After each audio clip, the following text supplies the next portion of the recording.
All right, welcome to the Once Upon a Time in Huntsville podcast, hosted by me, Sampley Baranaga. Today, I have a very, very special guest. He's here to talk about his new film that's out, The Batman. Robert Patterson. Hey, Robert, how you doing? I'm a lot cooler than him. Robert, your film has grossed more than over $500 million. What does that mean to you? I thought I just made it clear this is Erin. Why'd you keep going? You know, in improv, you know what the number one rule is? What? It's called yes and. So it means you can never say no to anything. Otherwise, it stops the bit dead. I wanted to stop it. That's why I said I was cooler than him. I thought he's Batman, though. But he was also in like 8 Twilight films. So yeah. He's already off, for you crossed that you're off. not in any of the Twilight films. Have you like looked into that like stuff with him? What do you mean? Like why he did those movies? No. So like he had done. I mean, he was a working actor at that point. He was in one of the Harry Potter movies. I think Goblet of Fire, the 4th one. Erin hasn't seen any of those though, so I don't know how that would help you think of him. But he was in other stuff too. But he had booked it, and then like within like the first week, he was like, "I really like think we should try to like do this in a different direction." Like he just thought it was like really corny and really kind of odd choices that they wanted him to do. And they were like, "Oh well, if you don't do this, then we'll just find someone else."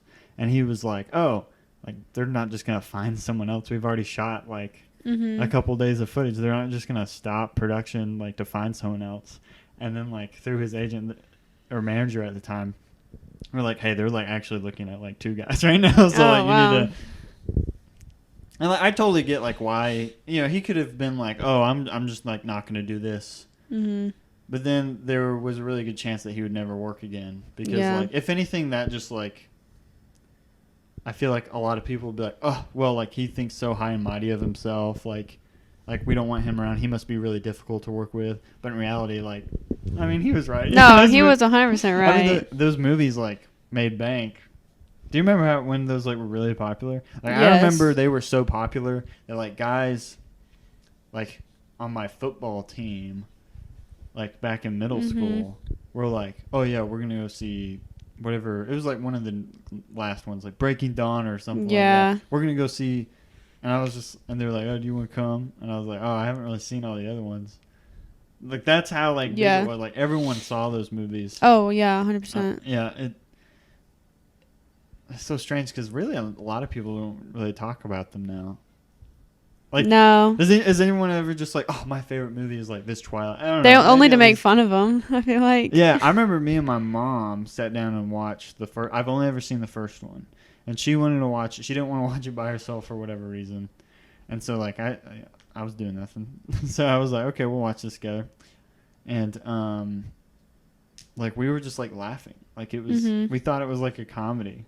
Like, have you ever seen the first one? I've seen the first one, and like I've seen some parts of the rest, but I couldn't tell you which ones. We were losing it when they were playing baseball. That's like one of the few parts I remember. And they were like just jumping around and like the way they would run to the base like on all fours. Like me and my mom were just laughing. We were like, this funny. Can't be real. But going back to the comedy bit that I was gonna do to open the show, I was gonna I'm just explaining to the audience too what I was gonna do in my mind before you just shut it down immediately. I was going to be like, "Hey, Robert Patterson," and then I was hoping, excuse me. Nice. Sorry, I didn't mean to burp into the mic. I was hoping that you'd do an impression of him, and then we could kind of riff, and then we could both do impressions, and then. I'm not an actor. Like you're talking to me. You don't have to be an actor to impressions.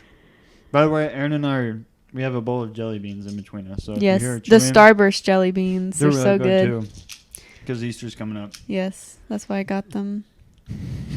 Because that's what Easter's really about. The jelly beans. Yeah, and Peeps. Yeah. Easter bunnies. Shame on you. That was a test and you failed. I know. It's more than that. But yes, I guess that's the second test I failed. Yep. I guess I can't do improv, which anyone who knows me knows that I can't. We do bits. So I don't know why you started out this podcast like that. Literally all the time. I know, but that's just us. I don't feel the pressure. This is just us. I know, but somebody somewhere could listen to this. Who's listening to this? Oh, your friends might listen. So to yeah, a friend randomly. Okay, so that's what I need to start doing whenever you and I do one. I need to make sure you're in the title. That way they know. Yeah, that's a good idea. I'll get more views that way because people from my friends. People seem to like listen to. Hey, their views. I'll take them. Okay. Hi, friends. But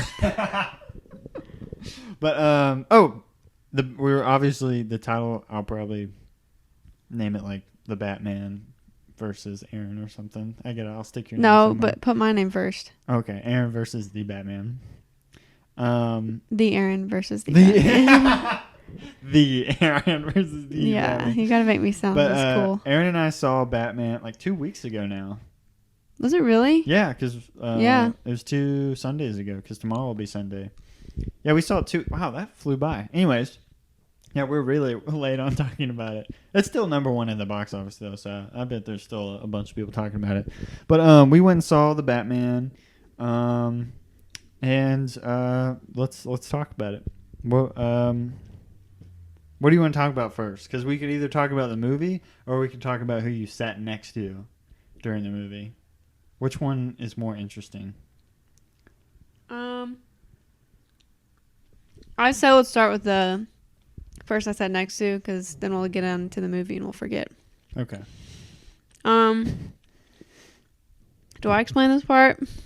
Okay, so Erin and I, nowadays you have to reserve the seats, and you have to stick to those seats most of the time because, I mean, even though it was a Sunday morning, there's quite a bit of people in there. Yeah, it was pretty full. So when I reserved them at the time, because I bought them 2 days prior, I picked 2 seats where I was like the ends had 2 people, then there was a gap. Yeah. And then 2 seats empty, or 3 seats in a row. Mm-hmm. And then, or actually 4 seats in a row, and then more seats, more of the tickets already bought. So I was like, I'm going to buy those 2 in the middle. That way no one will sit by us. Yeah. Because I don't know. I don't really like to sit next to strangers when I watch movies. I feel like, especially now because of COVID and stuff, but mainly just because like people are interesting. Because I had a guy sitting to my left. You had a woman to your right. Was a woman or a girl? It was a girl, right? Do you think she was older than 18, or do you think she was younger?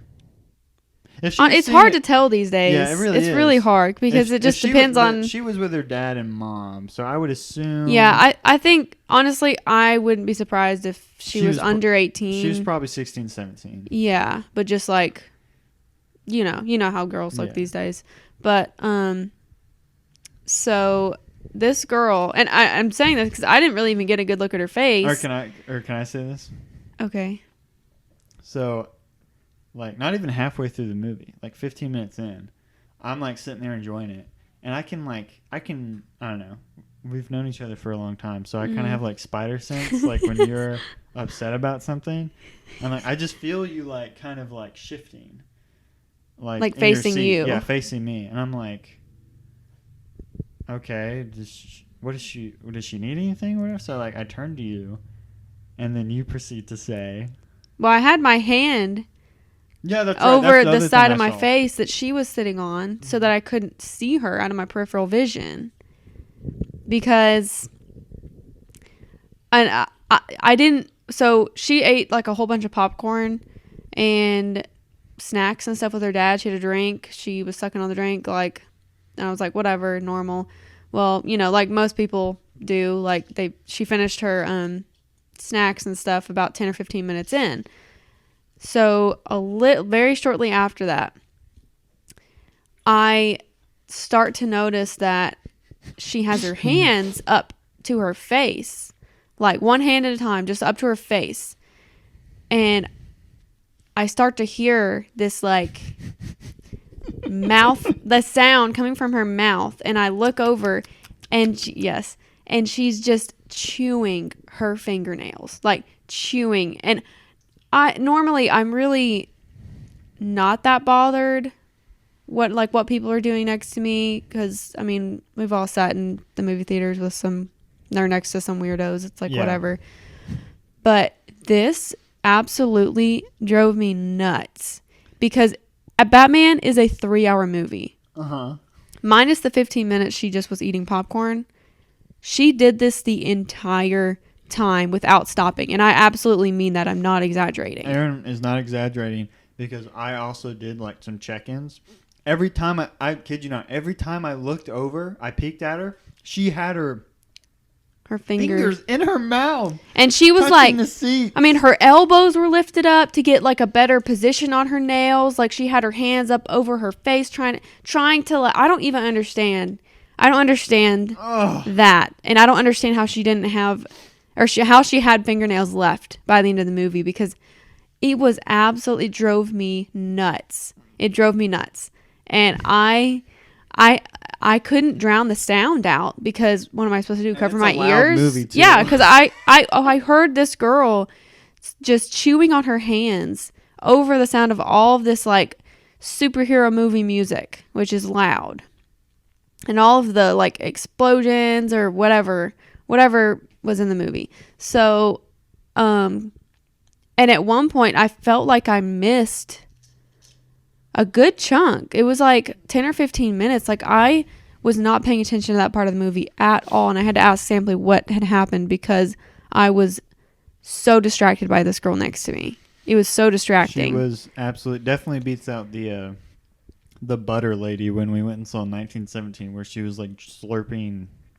a cup of butter. A cup of butter, like a jumbo sized cup of butter. Yeah, that was disgusting. She had paid an extra drink so she could fill it up with butter at the little butter station, and then proceed to drink it as she chewed her popcorn. Yeah. So she's up definitely there. Dethroned. But that was because nail chewing through an entire movie after touching the door when you walk in. Maybe she went to the bathroom, washed her hands prior, but still touching her seat, touching other everything. I mean, I did not, and just all the germs that get under your nails. Like, I won't get into all the scientific reasons why not to chew your hands and your fingernails, and even like put your mouth near your hands while out in a public area. Yeah. But my goodness, and why didn't her father, who was sitting on the other side of her, ever stop her at any point? Well, he was playing with his straw. Oh yeah, I heard that part. I look over.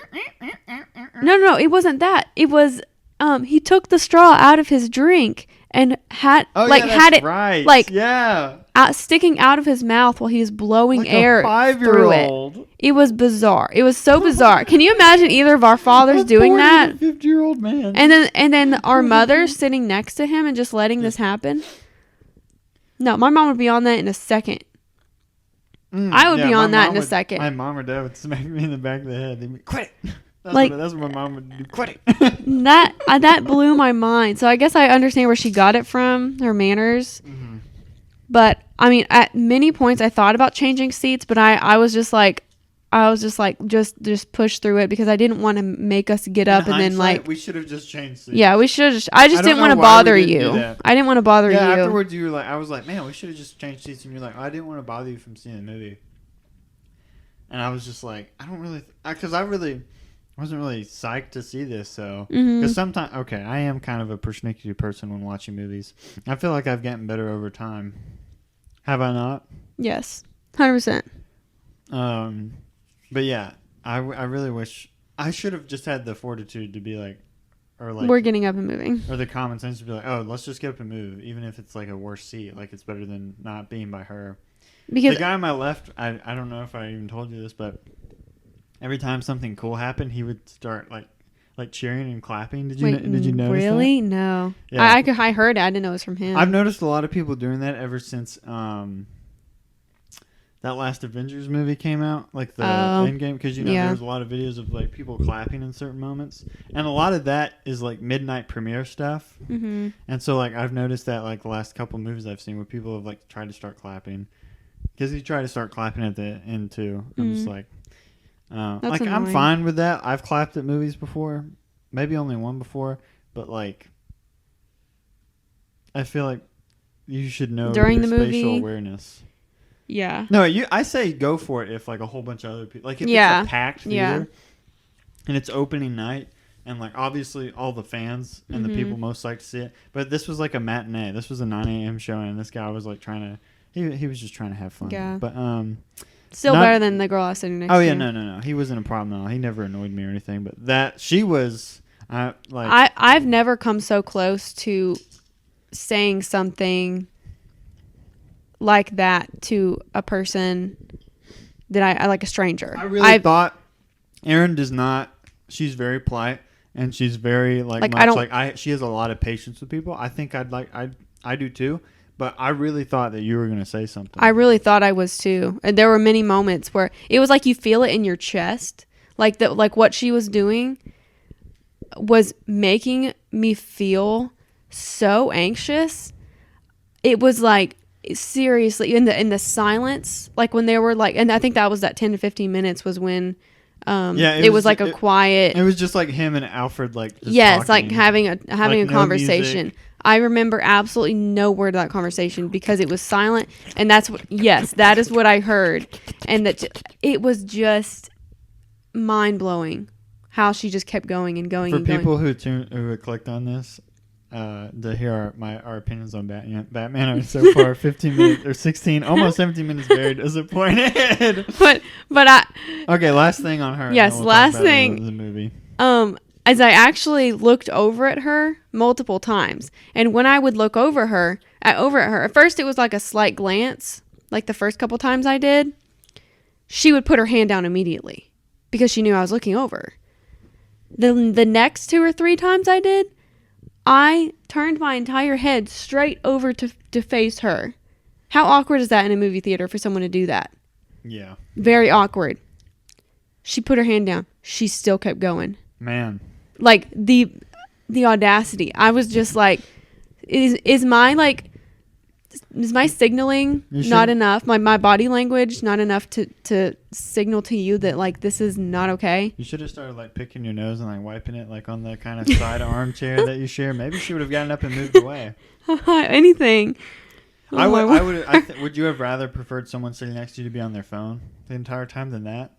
Honestly, I would prefer for someone to be on their phone than do that. Oh, 100%. Because it just grossed me out. Yeah. Like, it was just so gross. And, like, at least when you're on your phone, there's no sound, hopefully. Yeah. But also, people who go to the theater and then proceed just to get on their phone and stay the entire time, why are you going to a movie theater? You're ruining you're ruining the experience for everyone else.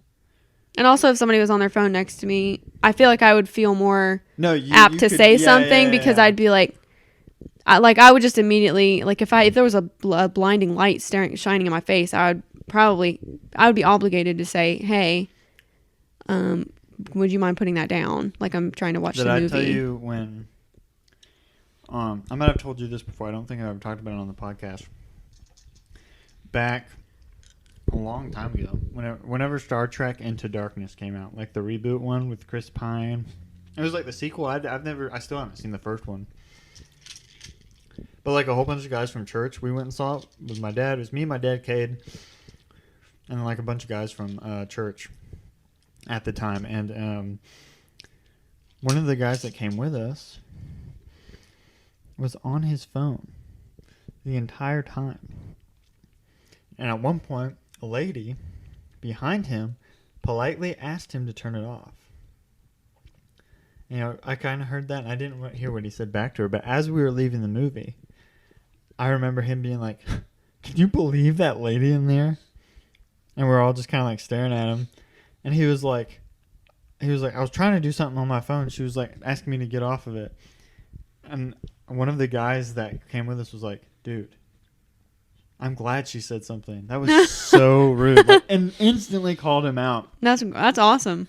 It was awesome. And that guy, like, from the way he was acting, was just like, yeah, like, well, you guys are just saying that, whatever. Like, he still thought, like, people who get on their phone in the theater, like, there should immediately be, like, a staff person comes in and, like, takes them away. And, like, they can People never don't do see that their anymore. family again. No. No. I went to the extreme. Oh, yeah, so the movie Batman. Let's talk about the movie. That's okay. Let's talk about something else. Oh. No, thoughts. Or do you want me to go first? You go first. I'll add in. I'll say this. The more I've thought, the Batman. The more I've thought about it, the less I've liked it, but I still think it's a pretty solid movie. Mm-hmm. I'll throw out the positives out there first. Cinematography is like astounding. Like the composition of the film, the way the film looks, it's extremely atmospheric. The color grading. I agree. Yeah. Like there really ever wasn't like a single frame, maybe one, where I was like, this is just like so great. And what's great about it is completely different than Nolan's, the way his films look. Yeah. Like all of his films look like a crime drama, like almost kind of like a blue tint to it, especially this The Dark Knight. Batman Begins is definitely more of its own thing. But The Dark Knight Rises, I feel like they're gorgeous looking films in a different way. Yeah. And Gotham is portrayed in a different way. Another thing I really liked about it was the action scenes. I thought they were probably some of my favorites in a Batman movie. If I do have any problems with Christopher Nolan's movies, is that Batman isn't and I know it's more of a realistic film and they kind of do the Krav Maga like fighting technique, but in this, it was like the way he moved was like so fluid. And just like all the action scenes were great, I thought. Like he was just so fluid. You could see everything that was happening. Because a lot of the ways like the Nolan stuff is shot is like quick stuff, which I get. Like they're saying like Batman's so quick you can like hardly see him. But I kind of do like watching like the action like actually happen. The third thing I liked was like all the costumes, the makeup, especially on Colin Farrell, who like. If I didn't know who Colin Farrell was, I just thought that was like some actor I'd never seen before. Oh yeah, like for it looked sure. like a real. It didn't look like makeup because a lot of those times you're just like, that's makeup, but I can suspend my disbelief. Like he looked like an actual person with like scars, like messed up scars on his face. Yeah, kind of like Heath Ledger in The Dark Knight. Like he looked like an actual because there's that one scene where he doesn't have the makeup on and he just looks like a wounded person. Yeah, that you would kind of just like look at, but then try not to in public because you don't want to like stare too hard. Yeah, stare too hard, but you kind of want to look. But So what have I said? I said the cinematography, the acting. Oh, and the action. The Batmobile stuff was amazing, especially the way that stuff was shot. Yeah. Especially in the interior of Penguin's car. Oh, by the way, this is like we're just gonna spoil everything. The movie's been out for 2 weeks. It's made $500 million. Like I don't care if we spoil stuff. I feel like most people have seen it, so we can say whatever we want. Okay. When Penguin's car is like flipping over, that stuff looked great. My third favorite thing was the score. I didn't like it as much as Hans Zimmer stuff. Right. But I thought it was still really cool. It was really good. Yeah, it was like, I liked it. Dun, dun, dun, dun. And especially when he was like, I thought it was really cool when they were like doing the Batmobile and it kind of, because sometimes with action scenes, especially like that, like people can get really lazy and be like, oh, well, the scene isn't really that great or thrilling or anything. So, like, let's just put the score over it. And then, like, it almost manipulates the audience mind. Like, oh, this is awesome because the score is awesome. And The Dark Knight does the same thing. Where, like, in that chase underneath, like, do you remember with, like, the Bat Pod and the tumbler where SWAT are trying to move Harvey Dent? Mm-hmm. It's one of the best, like, scenes, like, chase scenes of all time. Like, a lot of the score is, like, in pieces because, like, the scene is, like, all the trucks and the movement of the cars and the helicopter and everything going on is like the score itself, like the sound effects are, and then the score comes in at like certain moments to heighten like things that are already great. And I feel like this did the same thing. Yeah. Where it was kind of like the score would rise and then it would go back to like just like the cars moving in and out. So actually like you feel like you're there instead of just like the score blaring out, because I feel like a lot of movies do that now. Other thing, I thought the acting was really great throughout. I thought Robert Pattinson did a good job as Batman. I really like the way they kind of did like an earlier stage Batman where he's kind of like really not sure like what he's supposed to do yet. Mm-hmm. He's just like beating up people and he's like making mistakes and like getting hit.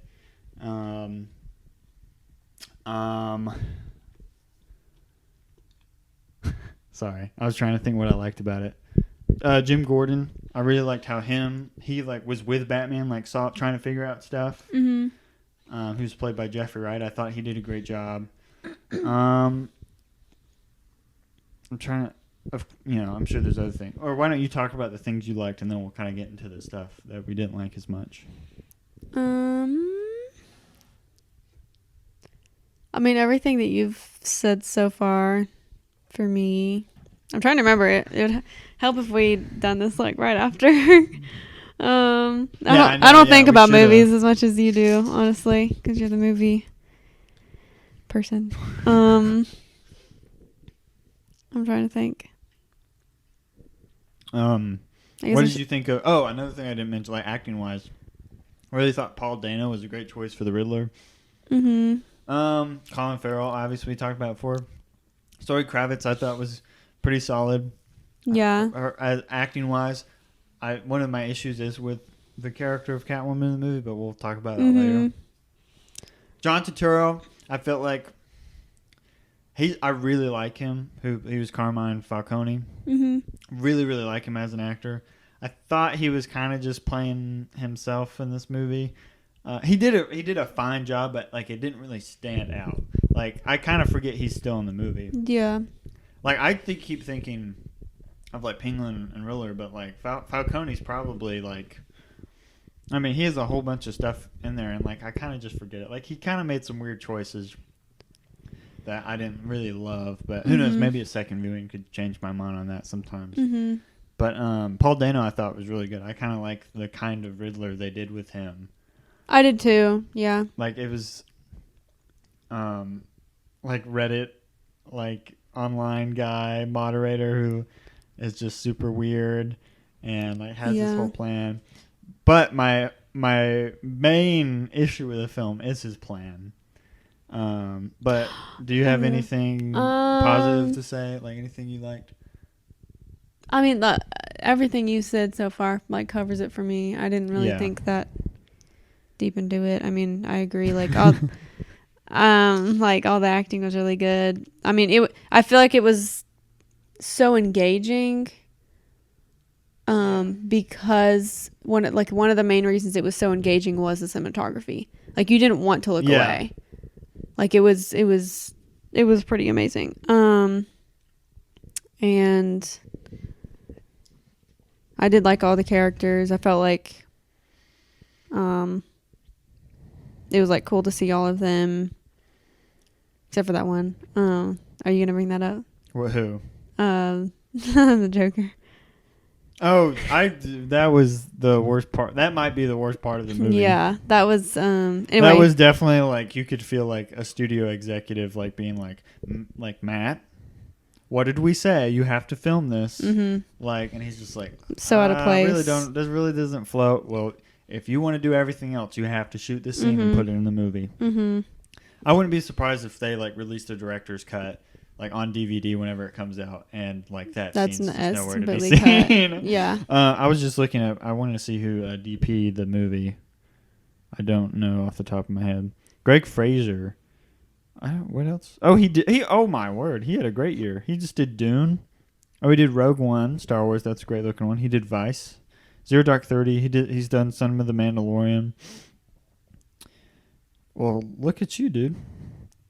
Good on him. He's had a great year. He might win. I think he should win for honestly, I think it should be nominated for best cinematography next year. I'm going to kind of be cuz a lot of time people or the Academy, I guess, like really doesn't nominate superheroes. Not in those categories. Usually like they get a special effects nomination or sound editing. Really, The Dark Knight kind of broke through that with like Heath Ledger winning Best Supporting Actor. But I really, really think that this movie should be nominated for editing, sound, special effects, makeup, and unless a better looking movie comes out, like this is, I think, the best looking film in the last couple of years. I think so. There's just some shots that like blow your mind, like whenever the Penguin's upside down and Batman's walking and like all those flames are in it, and it's like upside down and then like slowly turns upright. That was great.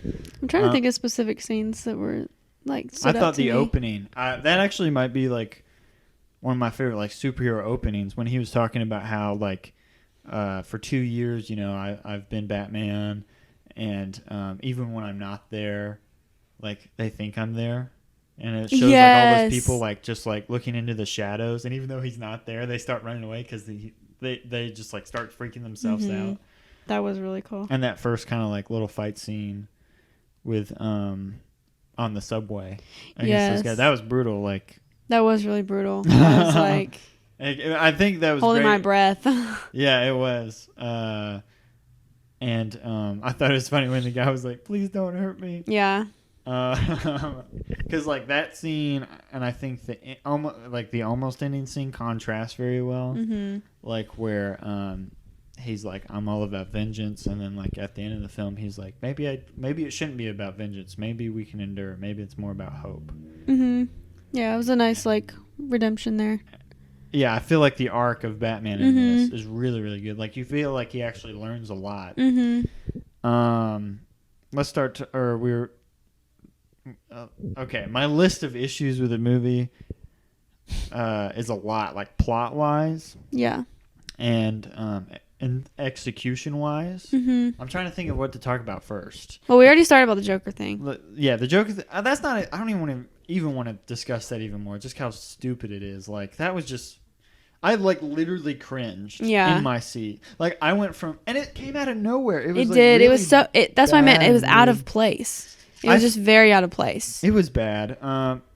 And Matt Reeves actually came out and said that the Joker may or may not be in the next movie. That he was just kind of introducing that for like. Apparently, they're going to do like a TV show on HBO Max with some of those characters. Okay.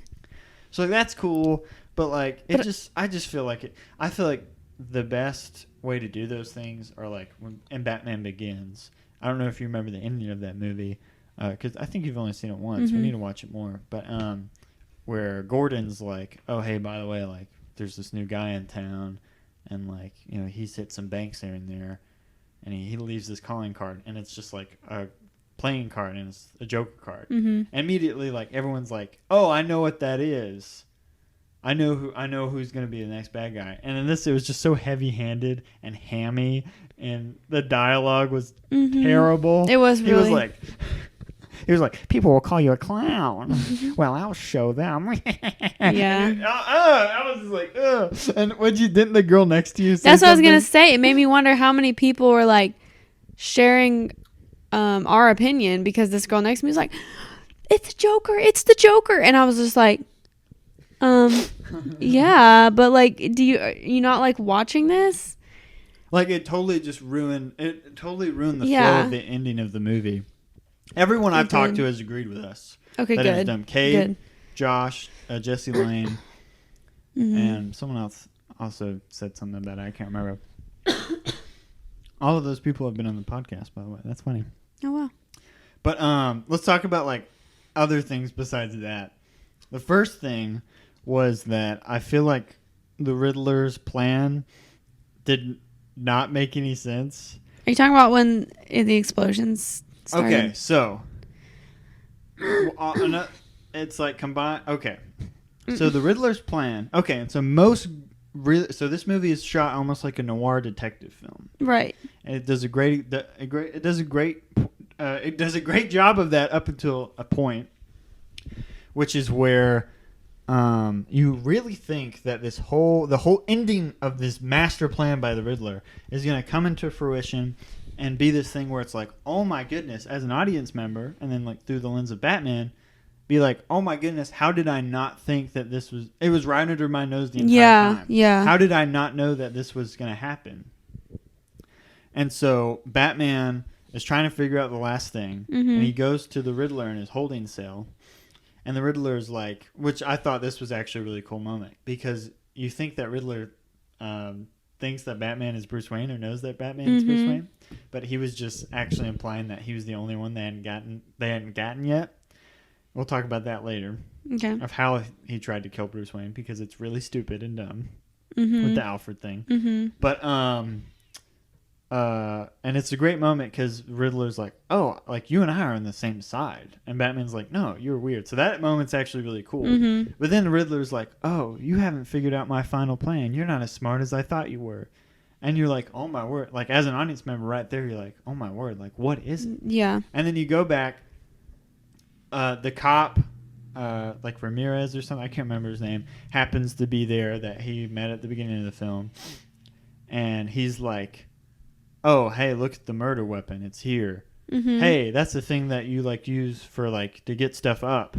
Yeah. And Batman's like, I'm so stupid. How did I not know this? And like as an audience member, I was like, wait, what is he about to do?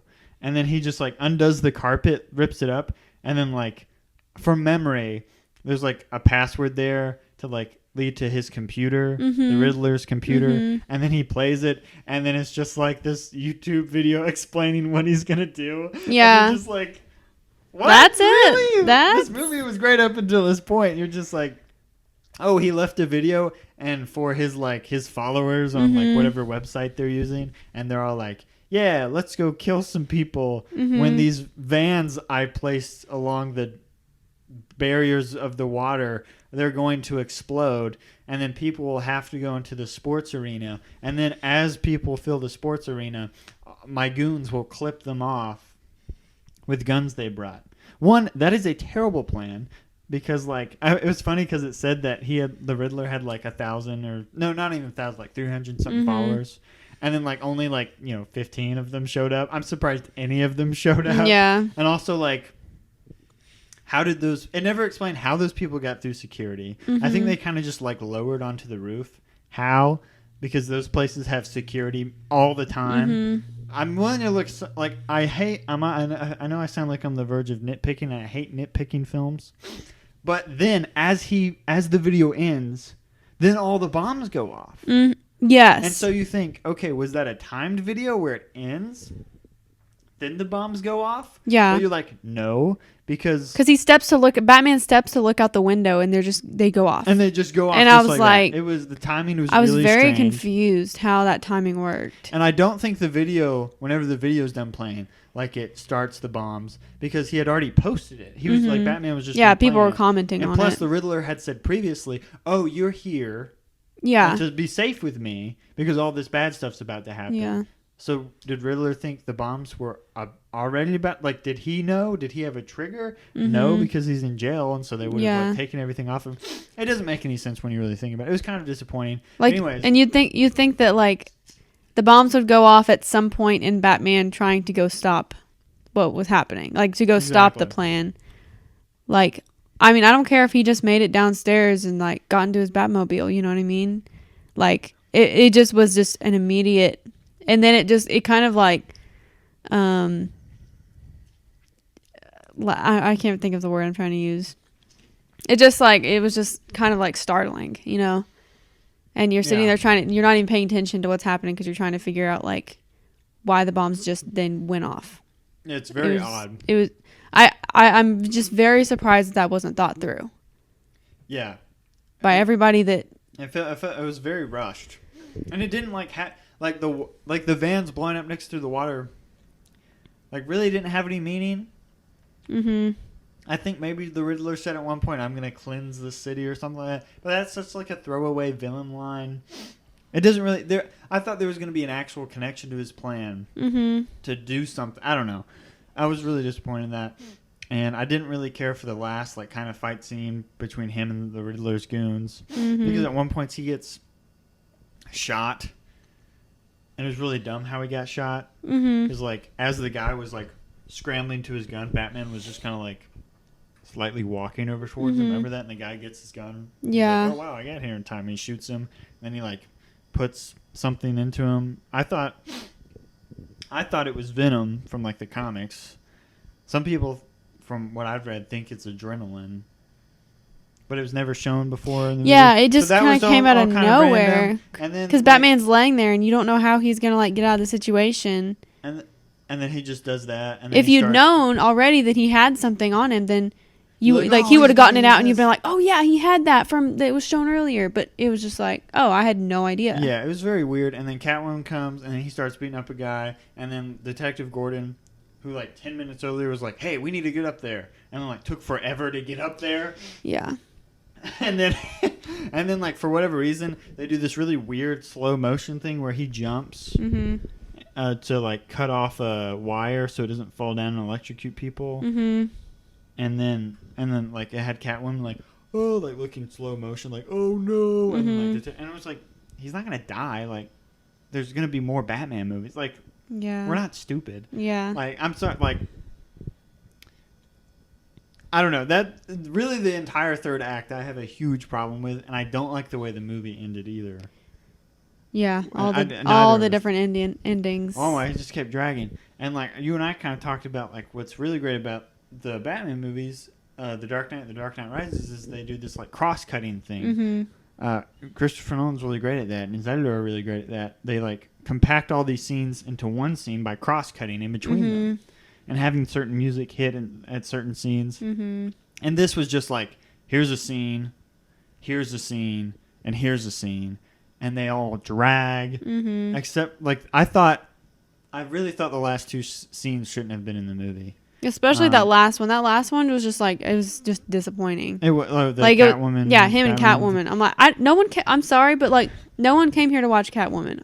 Say some people do. Some people did. Some people really liked the character. Well, it's a movie about Batman. Like, I'd prefer that it was like ending with something that was like indicative of his development through the movie, or so I don't know. Not how that very small part of the movie, which was his relationship, developed. I get what they were going for. They were trying to say, like, if you're going to be Batman, if you're going to take on this responsibility, you can't have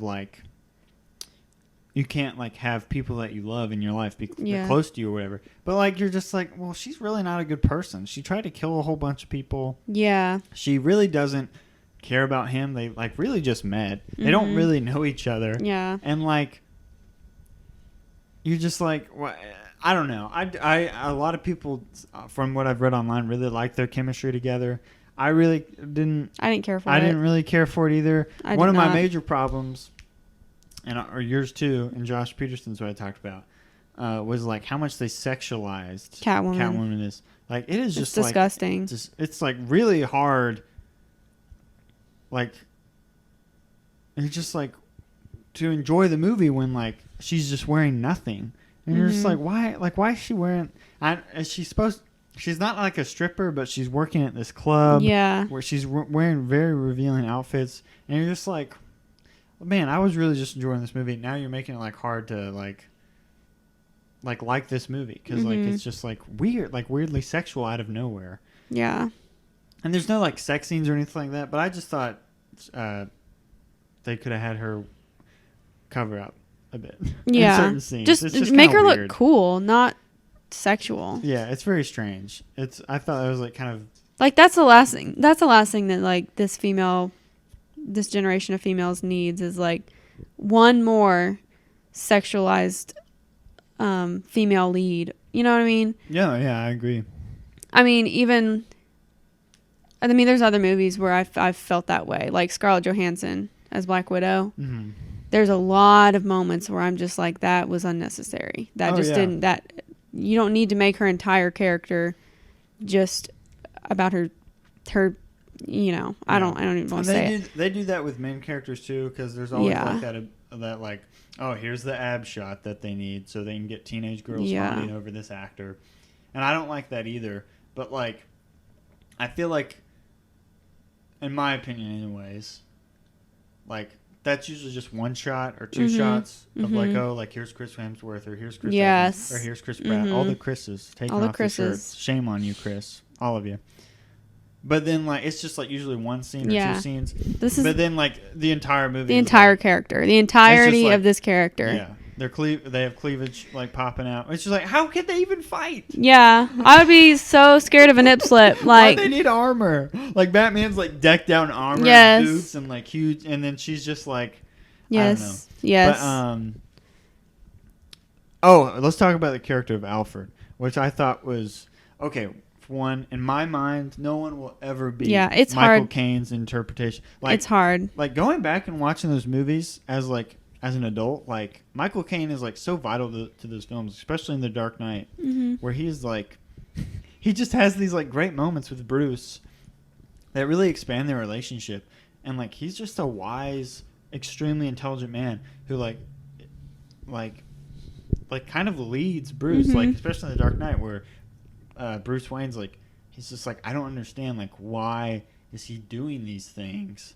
And he's not gaining anything out of it, but just chaos. And Michael Caine is just kind of like, there are people out there who, like, literally just, like, want to disrupt and, like, destroy and murder and kill. Yeah. And kill and murder are the same thing. Yeah. Kill and murder and kill. No, but... What?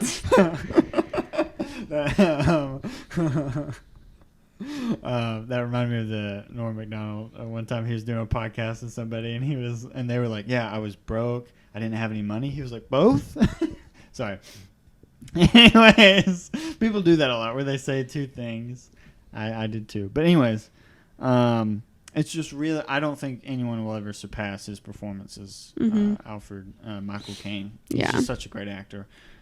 He just knows how to hold a moment with his eyes. And his inflection, just everything. But whenever he cries in The Dark Knight Rises, that always gets me. I always tear up a bit. He's like, "I failed you." Yeah, I love his accent too. I failed you. I love it. But, anyways, I feel like Andy Serkis, like one of the greatest actors of, like he is so unique. No one is like him. Like Gollum and The Lord of the Rings, like. I know they have that whole rule that motion capture performances can't be nominated. That's stupid. They should have changed that when he did Two Towers. He's amazing. And he's done all the Planet of the Apes movies. He was King Kong, and then he's been in other movies, and he's also great just without motion capture. But I just feel like this character in this movie was totally underutilized. I feel like they copied and pasted a lot of the Nolan stuff into this one, where it was almost line for line. And then you explain what was dumb about him opening the package. Oh, yeah. I'll let you talk. I feel like I've been talking for a while. Well, that's your podcast. Yeah, so I'm trying to remember the context of the scene. Help me. Okay, so Bruce Wayne, Batman. Yes. Is at one point he's trying to figure out who the next victim is of the Riddler. And he's like, "Oh, it's me." Yeah, he realizes it's Bruce Wayne. He's calling Alfred at Wayne Manor, and Alfred's not picking up the phone. So he starts freaking out. Yeah. He's like, "Oh no, the Riddler has him or is about to get him or something like that." And Alfred, who has been deciphering the Riddler's code for Batman throughout the movie, has seen the Riddler's handwriting. Yes, it's very distinctive. Knows that he's going after huge political figures. Gets a package. He's opening all the mail just in the next room. You see the phone ringing in the other room. And you see him hold up this package with a letter on the front written like all of the rest of the Riddler's letters to the Batman. Same exact handwriting as all these other ones.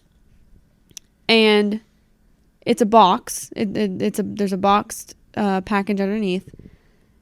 And you would think, oh, that's not good. Yeah. This is from the Riddler. You think he would think through this. This is from the Riddler. Oh, no. Let me try to dispose of this as quickly as possible and as safely as possible. Call Bruce as fast as I can. Yes. Set it aside. Get to another room. Yeah. Get out of the building. I mean, but no. He starts opening the package. And it's just like, we're all sitting here. I'm pretty sure every person in this theater would know, and they're not even in this fantasy world. They would know not to open this package because that was from the Riddler. Agreed. I honestly, if this was going on, I wouldn't open any package, even if it was titled to somebody else. I would have a bomb squad on hand, ready. Yeah. But it was just so unbelievable. It was so unbelievable, and so then it explodes. And with it exploding, when it exploded, I was like, wow. They had the guts to kill off a huge character. Yes. In a Batman movie. So at one point I was like, that was really dumb. At the other point I was like, well, props to them. I did not see that coming. Yeah. They got me on that. And then he's in the hospital. Yeah, and then he's in a bomb. He was in a building. Up in his face. Yeah. And he just has a little blood on his eyebrow and is just kind of out of breath. Bruce. His face would have been gone. He would be Two-Face. Yeah. Like that's not what happens. Surprised they didn't have Harvey Dent in the film, since he's a huge political figure in that universe. Sorry, I just tapped my microphone accidentally. Oh, that's fine. No one's listening. We've been 50 minutes in.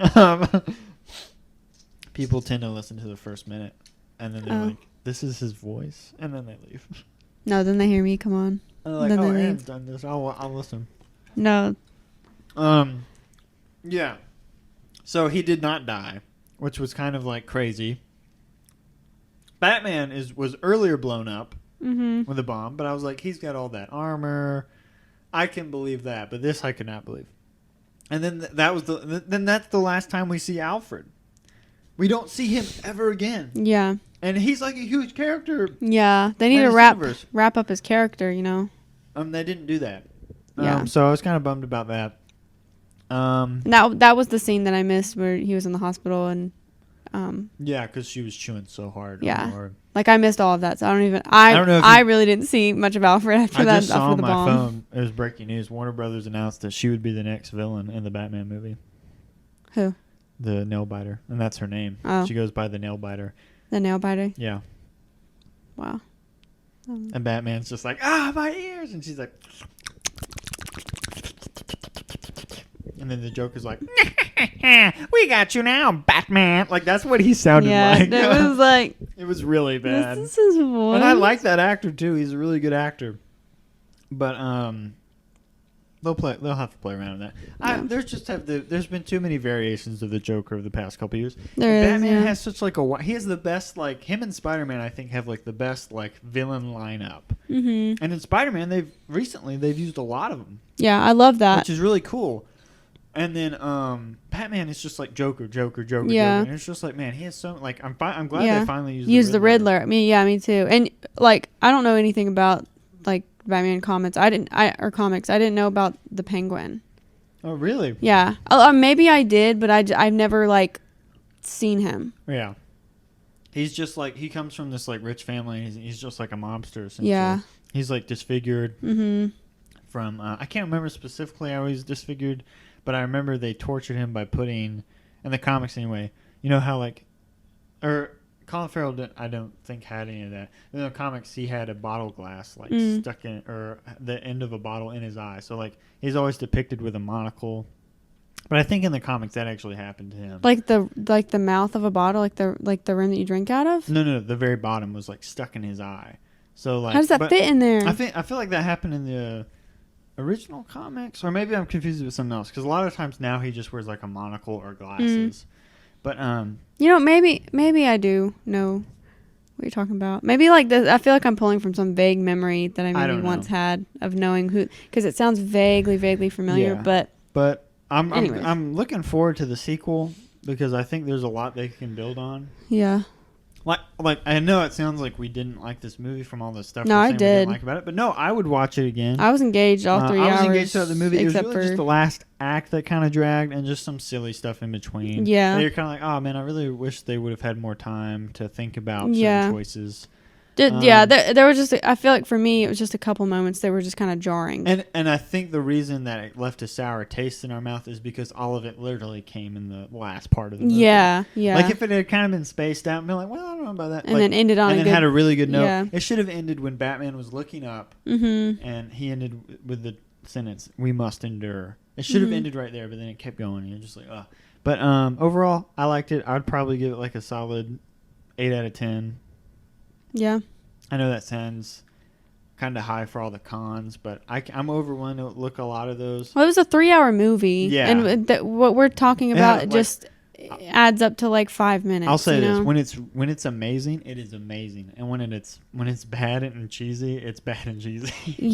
That's what I mean by jarring. It's just like yeah. Like the Joker and the bombs. I was just sitting there so confused. Like, am I thinking through this right? Like, did I watch this right? Yeah.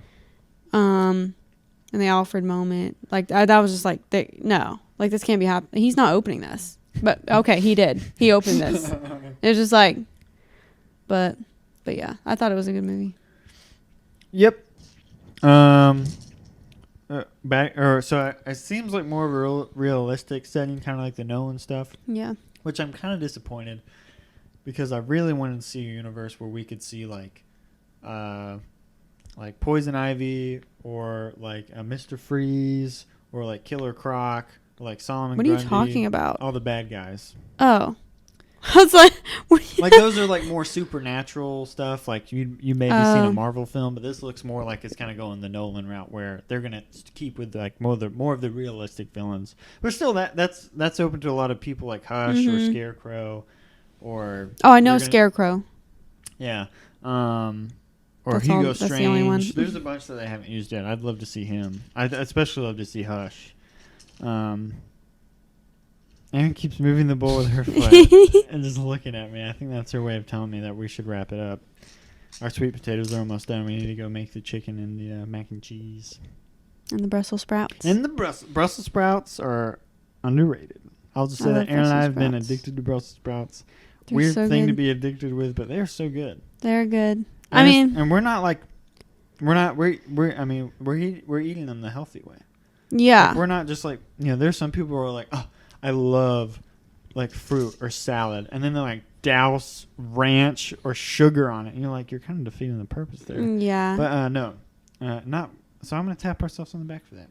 Yeah, I'm sure Batman eats broccoli, and he's got to stay in pretty good health. Good broccoli? shape. Brussels sprout, whatever I was saying. You said broccoli. I was like, we weren't talking about broccoli.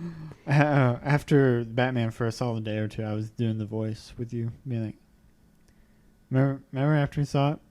You're like, where are you going? Like when you were I was like, I gotta go clean the city. Yeah. I'll be back.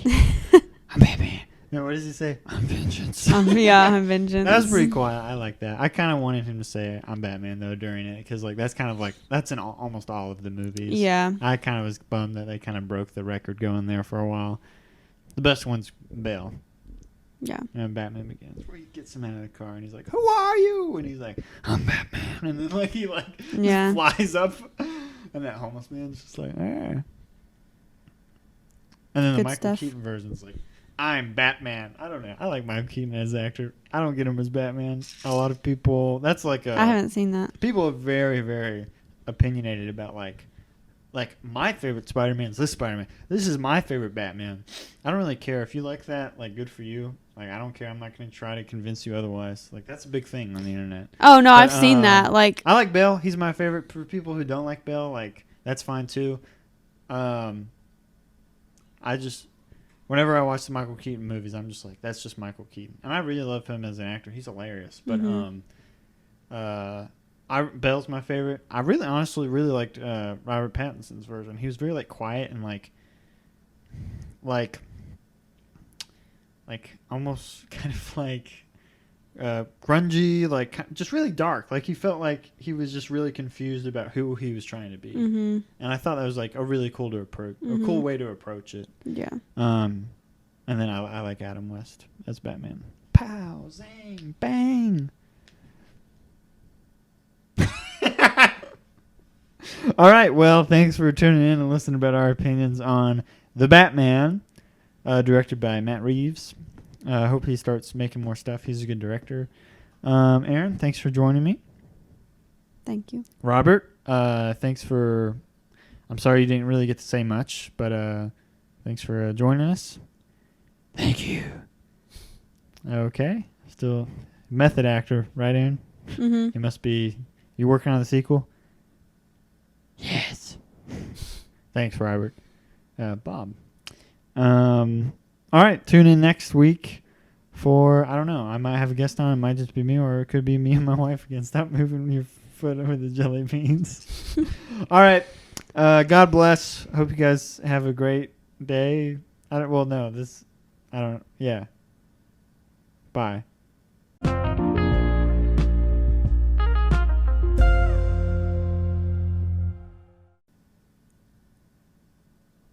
I was waiting for you to say something. What? I don't know, something cute. Usually you say something cute and then I'll end it right there. Oh, I don't have anything. I'll just end it right there then. Okay.